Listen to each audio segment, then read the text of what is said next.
First up is the Kavanaugh circus.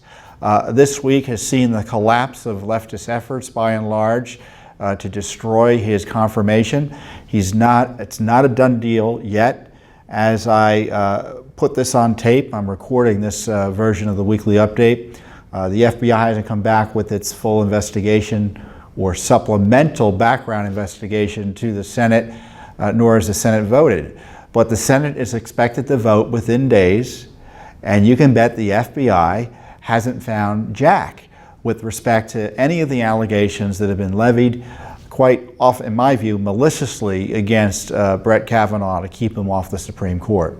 And in fact, the Democrats have moved away, and the leftist opposition class in the Democratic Party, in the media, and in the activist community have moved away and from the allegations of assault, gang rape, and other ludicrous claims to saying that he drank too much or he lied about drinking too much, which is absurd on its face.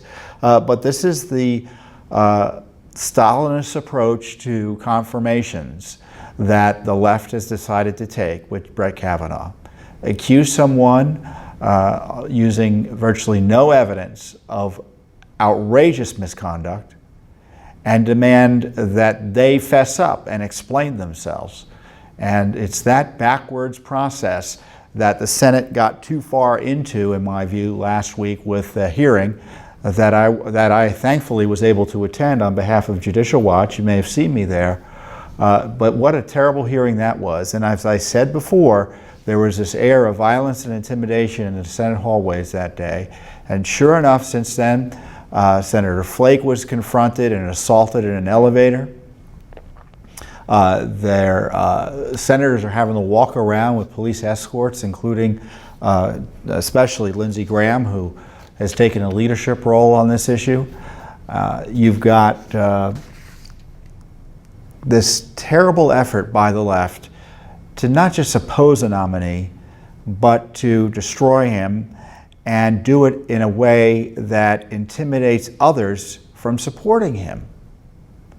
Now, if you think that's the way our Republican form of government is supposed to operate, then I really don't know what to tell you. But if you're a sensible American, you're concerned about what's going on here in Washington, D.C. And the idea that Kavanaugh gets on the Supreme Court, I hope it happens. I hope you help make it happen. I'll tell you what to do about that soon. It isn't going to erase the damage done to our institutions and to our Republican form of government by the leftist attacks over the last 2 weeks. You've had at least one woman come up there and accuse her of gang rapes. Turns out that was a big lie. It's pretty clear it was a lie. Is she going to be prosecuted? I don't know. You have the lawyers for Dr. Ford obstructing Senate investigations. Are there going to be ethics issues around what they did? Are there going to be investigations as to what they did? You had Dr. Ford perhaps mislead the Senate about her claims.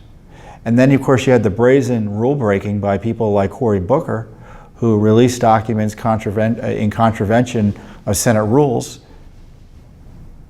He admitted he did it. He made a big deal. I am Spartacus, he said. Well, being Spartacus requires expulsion from the Senate under the rules. That's the rule he violated. The release of confidential documents requires expulsion from the Senate. Is the Senate going to expel Senator Booker? Well, Judicial Watch filed an ethics complaint against him on that. But the good news is that the left's efforts to destroy have failed in terms of upending the confirmation process. But as we often say, the process is the punishment here. And so they've made it clear that other conservatives, when they come up for confirmation for sensitive positions such as the Supreme Court, this is what they can expect. So they may lose the Kavanaugh fight, but they've gotten their pound of flesh from the system in terms of frightening senators from taking strong stands on behalf of the rule of law and in favor of constitutional conservatives being put on the Supreme Court and other key positions.